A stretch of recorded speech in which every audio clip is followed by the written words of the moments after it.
오늘 뉴욕과 뉴저지에서 일제히 본선거가 치러졌습니다. 이번 선거는 트럼프 행정부 2기의 첫 민심평가로도 주목을 받고 있습니다. 선거 당일인 오늘 오전 뉴저지 일부 투표소가 폭탄 위협을 받으면서 일시 폐쇄되는 소동을 빚었습니다. 연방정부 셧다운이 35일째를 맞으면서 사실상 사상 최장 기록을 경신했습니다. 메디케어, 메디케이드 행정 지원과 중소기업청 대출까지 차질을 빚으면서 한인 커뮤니티 피해도 막심한 상황입니다. 트럼프 행정부가 이민자와 시민권자의 신원 검증 강화를 위해 생체 정보와 시민권 데이터 통합을 대폭 확대하고 있습니다. 재입국 허가서 유효 기간이 끝난 한인 영주권자가 애틀랜타 공항에서 입국을 거부당했습니다. 이 영주권자는 현재 이민구치소에 수감된 상태입니다. 도널드 트럼프 대통령이 뉴욕주와 시정부를 정조준하며 교통부 장관에게 뉴욕시 혼잡통행료 폐지 검토를 공식 지시했습니다.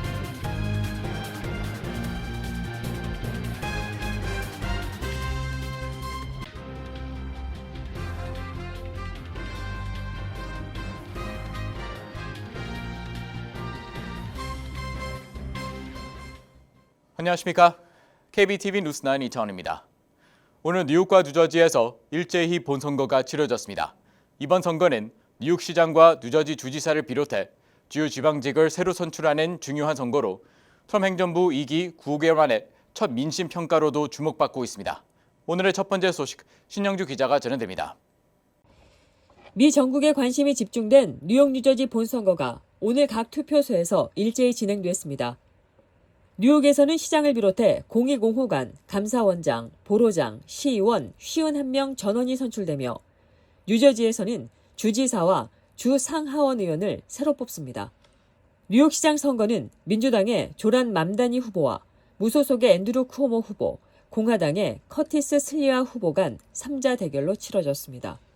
무슬림계 34살의 맘다니 후보는 진보 정책을 앞세워 여론조사에서 꾸준히 선두를 유지해왔고 쿠오모 후보는 정치적 경험을 내세워 막판까지 추격했습니다. 일각에서는 이번 선거를 민주당 내 진보와 온건 세력의 대결로 보고 있습니다. 뉴저지 주지사 선거는 미키 셰릴 민주당 후보와 잭 치터렐리 공화당 후보가 불과 1% 차이로 맞서는 초박빙 구도로 개표 결과에 이목이 쏠리고 있습니다. 투표 당일 트럼프 대통령의 발언도 파장을 일으켰습니다. 트럼프 대통령은 자신의 소셜미디어를 통해 유대인 혐오자로 알려진 맘다니에게 투표하는 유대인은 어리석다며 맘다니 후보를 원색적으로 비난했습니다. 또 물가를 낮추려면 공화당에 투표하라고 촉구하며 경제 이슈를 중심으로 막판 표심을 자극했습니다. 한편 이번 본선거에는 한인 후보들의 활약도 두드러졌습니다. 뉴욕에서는 현역 시의원인 린달리, 줄리원 의원이 나란히 재선에 도전, 두 지역 모두 민주당 강세 지역인 만큼 선전이 예상됩니다. 또 이부조 길러건 변호사는 퀸즈 민사법원 판사 선거에 출마했으며 줄리진 후보는 나소 카운티 의회 구선거구에서 공화당 후보와 맞붙었습니다. 뉴저지에서는 엘렌박 주 하원 의원이 3선 도전에 나서며 관심을 모으고 있습니다. 공화당에서는 한인 입양인 앤드류 미한 후보가 출마했고 각 지역 시의원 선거에는 민주당 후보로 포트리 피터서, 팰리세이스 파크 크리스토퍼 곽, 노스베일 케네스 조 후보 등이 도전했습니다. 이번 선거의 개표 결과는 뉴욕과 뉴저지의 향후 정치 방향뿐만 아니라 트럼프 행정부 2기 정책에 대한 민심의 향배를 가늠할 바로미터가 될 전망입니다. KBTV 뉴스 신영주입니다. 뉴저지 일부 투표소가 선거 당일인 오늘 오전 이메일로 폭탄 위협을 받으면서 일시 폐쇄되는 소동을 빚었습니다. 수사 당국은 해당 위협이 신빙성이 없는 것으로 확인됐다고 밝혔지만 유권자들은 한때 혼란을 겪었습니다. 신영주 기자가 전해드립니다. 뉴저지 일부 투표소가 선거 당일인 오늘 오전 이메일로 폭탄 위협을 받았습니다. 이에 해당 투표소는 일시적으로 폐쇄되는 일이 발생했습니다. 하지만 당국은 곧 이 위협이 허위로 판명됐다고 밝혔습니다. 뉴저지 법무장관인 매슈 플래키는 오늘 오전 버겐, 에세스, 머셔, 미들섹스, 모니머스, 오션, 패세익 등 7개 카운티의 투표소들이 폭탄 위협 이메일을 받았다고 밝혔습니다. 그는 법 집행기관이 즉시 출동해 모든 투표소의 안전을 확보했다고 설명했습니다. 뉴요크 공공안전국의 엠마누엘 미란다 국장도 이메일 내용은 가짜 폭탄 위협으로 드러났다고 밝혔습니다.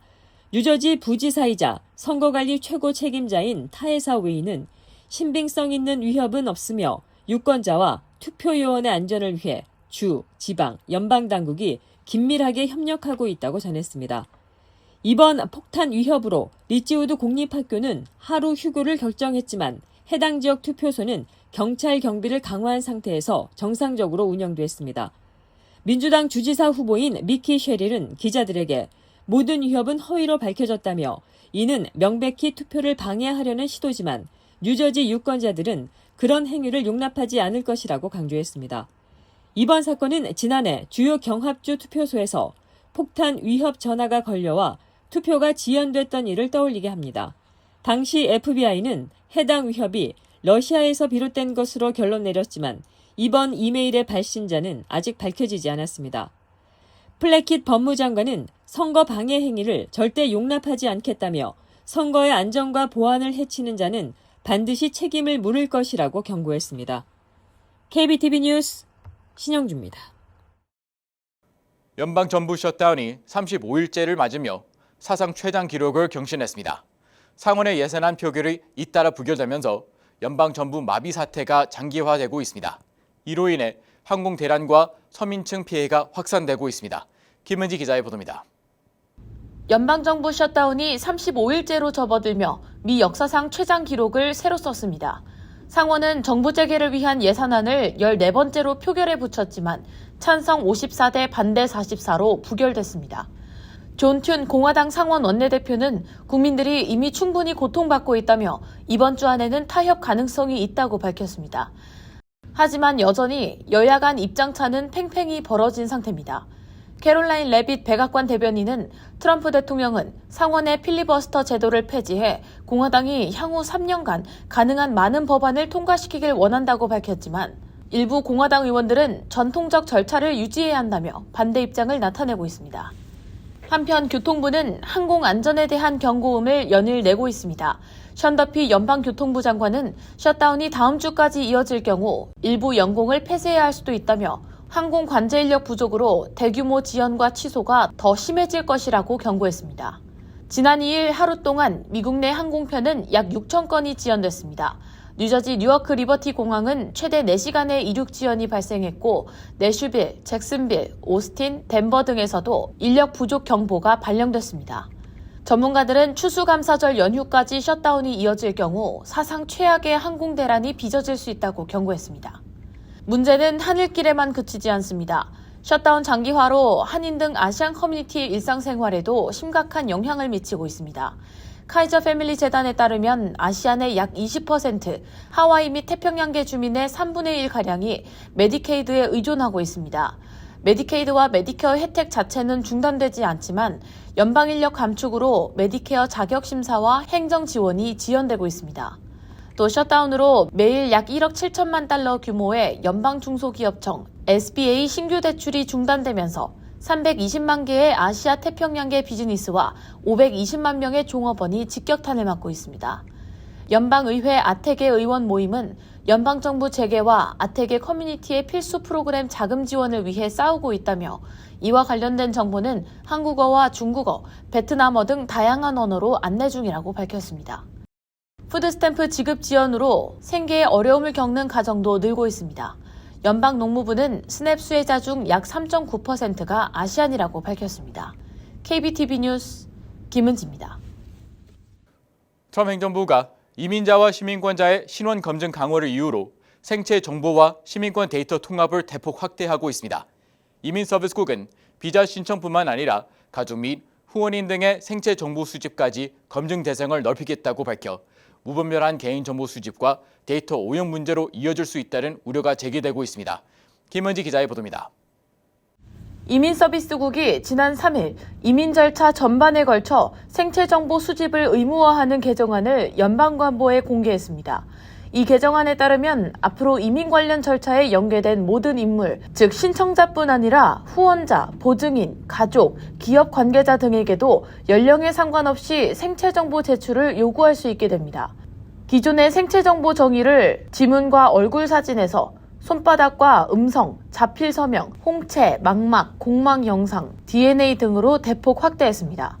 DNA 정보 역시 기존에는 가족관계 확인 등을 확인해야 하는 특정 경우에만 제한적으로 수집했지만 개정안이 확정되면 DNA 프로필이 이민국 파일에 영구 보관되고 필요시 국토안보부 산하기관이나 법 집행기관과 공유될 수도 있습니다. 또 당국은 지속검증 체계를 도입해 개인의 생체 정보를 주기적으로 재활용하며 신원 확인을 반복할 수 있도록 했습니다.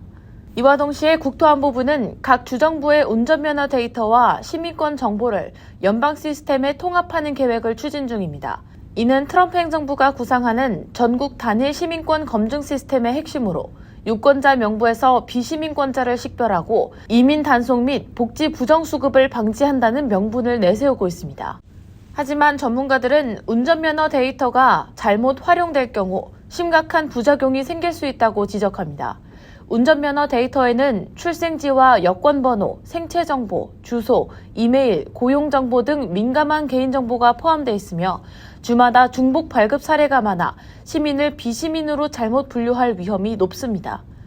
초당적 정책센터의 레이첼 오리 국장은 부정확한 데이터로 유권자의 시민권을 의심한다면 선거의 신뢰성과 투표 접근권에 심각한 영향을 미칠 것이라고 경고했습니다. 그는 시스템이 실시간으로 업데이트되지 않으면 시민이 부당하게 명부에서 삭제될 수도 있다고 우려했습니다. 실제로 텍사스주 국무장관실은 지난달 유권자 명부를 세이브 시스템에 대조한 결과 전체 유권자 가운데 2,700여 명이 비시민 의심자로 분류됐다고 밝혔지만 이 중 약 25%는 이미 시민권을 증명한 유권자였던 것으로 확인됐습니다. 법률 전문가들은 이번 조치가 개인정보보호법 위반 소지가 있다고 주장하며 연방정부의 권한이 과도하게 확대되고 있다고 비판했습니다. 국토안보부와 이민서비스국은 이번 조치에 대한 공식 질의에는 답하지 않았습니다. 다만 연방공지문에는 국가안보, 이민, 수사, 정보 목적으로 개인정보가 공유될 가능성이 명시돼 있어 향후 논란은 한층 더 커질 전망입니다. KBTV 뉴스 김은지입니다. 재입국 허가서 유효 기간이 끝난 한인 영주권자가 애틀랜타 공항에서 입국을 거부당했습니다. 이 영주권자는 현재 이민 구치소에 수감된 상태로 전문가들은 영주권자의 장기 해외 체류 시 각별한 주의를 당부하고 있습니다. 보도에 신영주 기자입니다. 미국 밖에서 장기 체류한 후 귀국을 시도한 한인 영주권자가 애틀랜타 공항 입국 심사대에서 제지됐습니다. 제지가 된 이유는 재입국 허가서의 유효기간 만료. 입국이 거부된 그는 현재 스튜어트 이민 구치소에 구금돼 있으며 허가 만료 후 얼마가 지나 입국했는지는 확인되지 않았습니다. 애틀랜타 중앙일보에 따르면 이와 관련 애틀랜타 총영사관 측은 재입국 허가가 만료된 상태에서 입국하면 영주권자의 신분이 보호되지 않는다며 허가서가 있다고 해서 입국이 자동으로 보장되는 것은 아니다라고 밝혔습니다. 허가 기간이 만료된 상태로 입국을 시도하면 입국이 거부될 수 있다는 설명입니다. 재입국 허가서는 영주권자가 해외에 1년 이상, 2년 미만 머물 때 필요한 서류입니다. 출국 전 이민국에 I-131 서류를 제출해 발급받아야 하며 발급일로부터 2년간만 효력이 인정됩니다. 이민 전문 변호사는 허가 기간을 엄격히 지키는 것이 중요하다고 조언했습니다. 영주권자는 미국 내에서 영구적으로 거주할 수 있도록 법적으로 허가받은 비시민권자입니다. 미국 이민국은 영주권자가 시민권 취득 절차를 완료하거나 영주권자 신분을 상실 또는 포기할 때까지 영주권자 신분을 유지한다고 규정합니다. 영주권자의 신분 유지 문제는 일반적으로 장기 해외여행 후 귀국할 때 불거집니다. 영주권자가 1년 이상 미국 외 지역에 체류하는 경우 규정은 그린카드를 무효화하도록 요구하며 또한 영주권이 포기된 것으로 간주될 수 있습니다. 입국 시 모든 이민자는 입국 서류, 즉 그린카드를 제시해야만 하므로 1년 이상 지속된 해외여행에서 돌아오는 영주권자는 입국 불허 대상으로 간주됩니다. 이러한 경우 1년 이상, 2년 이하의 기간 동안 미국 외 지역에 체류하는 영주권자는 재입국 허가서, Reentry Permit을 신청할 수 있습니다. 재입국 허가서는 단지 영주권자가 허가서 유효 기간 동안 해외에서 귀국 시 미국 입국을 신청할 수 있도록 허용하며 영주권자의 부재 기간만을 근거로 신분 포기를 판단하는 것을 방지할 뿐입니다. 따라서 입국을 시도하는 사람은 자신이 미국에 영구적으로 거주하려는 지속적인 의사를 유지했음을 증거로 입증할 책임이 있습니다. 또 재입국 허가가 발급되기까지 보통 1년 이상 걸릴 수 있다며 지문 채취 등 절차를 위해 미국 내에서 신청을 마치는 것이 바람직하다고 강조했습니다. 이 같은 사례는 최근 들어 꾸준히 늘고 있습니다. 지난해 10월에는 애틀랜타 공항을 통해 입국하려던 또 다른 영주권자가 과거 범죄 이력으로 영주권을 몰수당하고 2달 뒤 추방 판결을 받은 바 있습니다. 전문가들은 재입국 허가가 단순한 행정 절차가 아니라 영주권자의 신분을 유지하고 법적 권리를 보호하는 핵심 장치라고 강조합니다. 장기 체류를 계획 중인 한인 영주권자라면 재입국 허가서의 유효 기간을 반드시 확인하고 만료 전에 입국해야 불이익을 피할 수 있습니다. KBTV 뉴스 신영주입니다. 도널드 트럼프 대통령이 뉴욕시의 혼잡 통행료 제도를 강하게 비판하며 교통부 장관에게 프로그램 폐지 검토를 공식 지시했습니다. 트럼프 대통령은 이를 강행했던 뉴욕주와 시 정부를 종조준하며 연방정부가 직접 개입하겠다는 의지를 밝혔습니다. 김은지 기자의 보도입니다. 트럼프 대통령은 지난 3일 오후 자신의 소셜미디어 트루스 소셜을 통해 호컬 주지사가 말도 안 되는 혼잡 통행료로 뉴욕시를 죽이고 있다며 강도 높게 비판했습니다. 그는 맨해튼에 들어오려면 최대 $27를 내야 한다며 사람들이 뉴욕으로 진입하기를 포기하고 있다. 뉴욕시는 유령 도시가 됐다고 주장했습니다.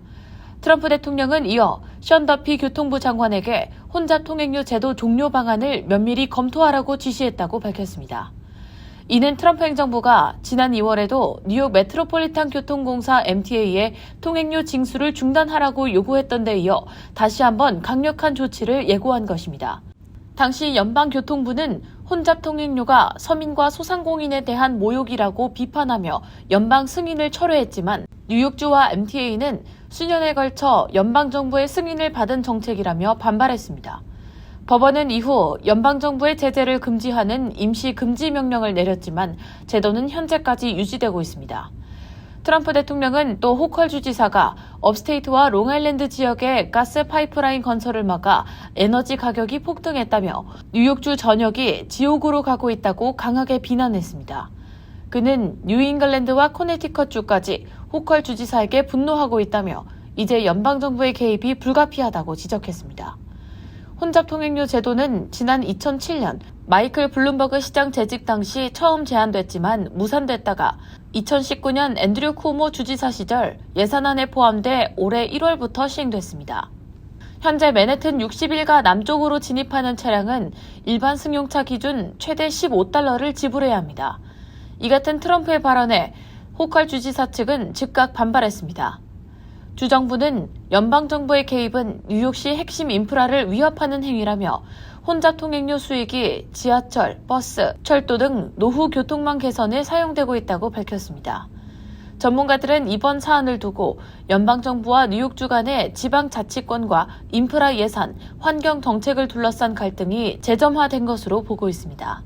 법적 공방이 장기화될 경우 사건은 상급 연방법원으로 확대될 가능성이 높은 상황입니다. KBTV 뉴스 김은지입니다. 미국 벤더빌트대에 재학 중인 한인 대학생이 스포츠 전문 채널 ESPN의 행사에서 33야드 필드골을 성공시키며 $50만 달러의 상금을 받았습니다. 벤더빌트대 2학년 타일러 황구는 지난 25일 캠퍼스 내 퍼스트뱅크 스타디움에서 열린 칼리지 게임 데이 이벤트에 참가했습니다.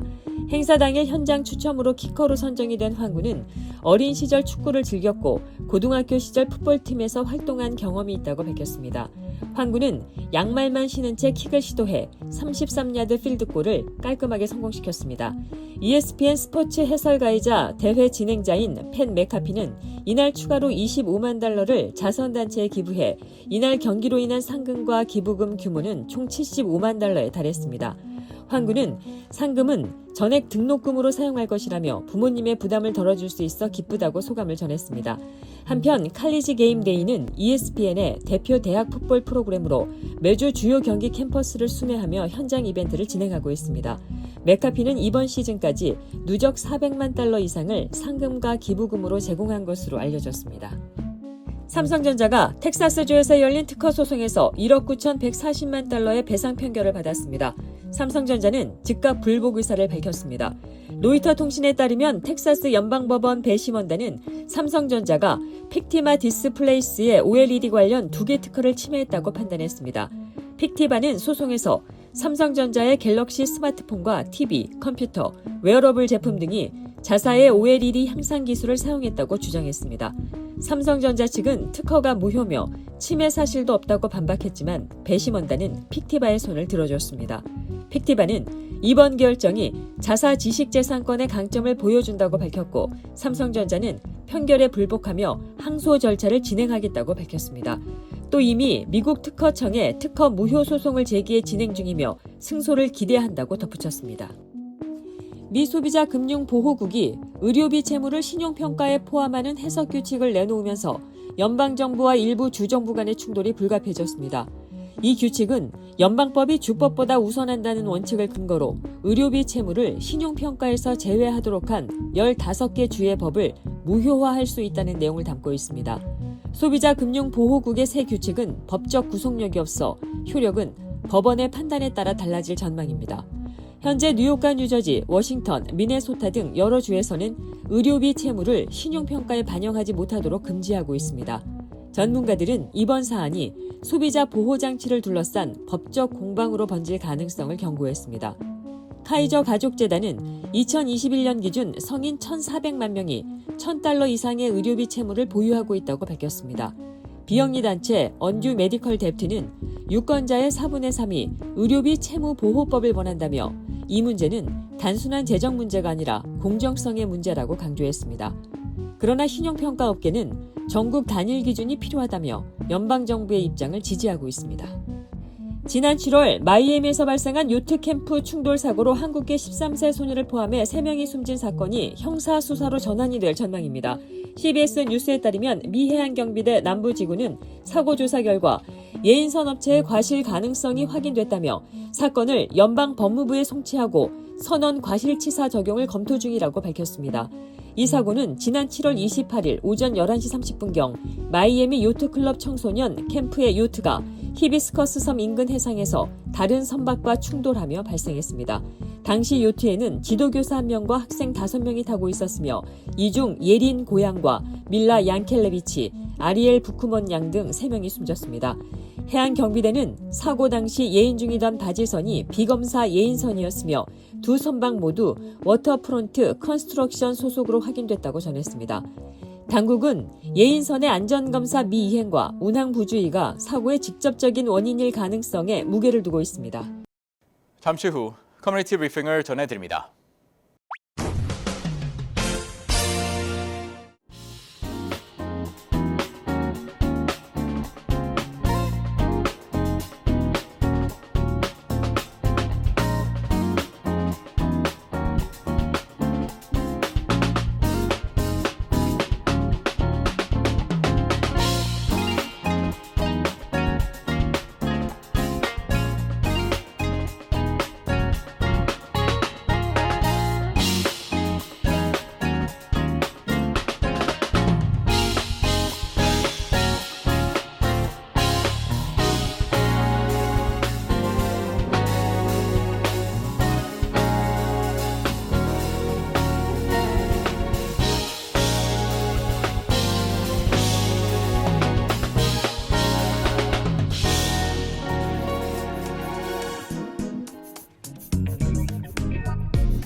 이어서 환율과 증시 전해드립니다.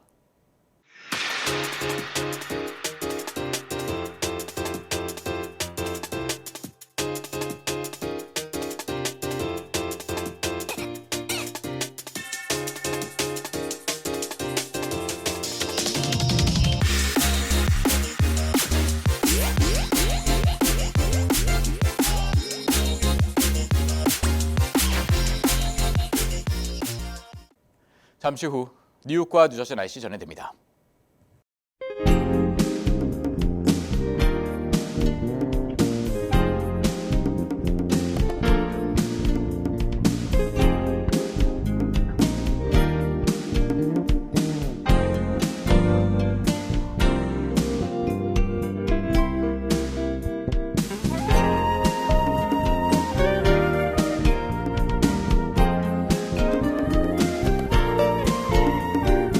이상으로 KBTV 뉴스9 마칩니다.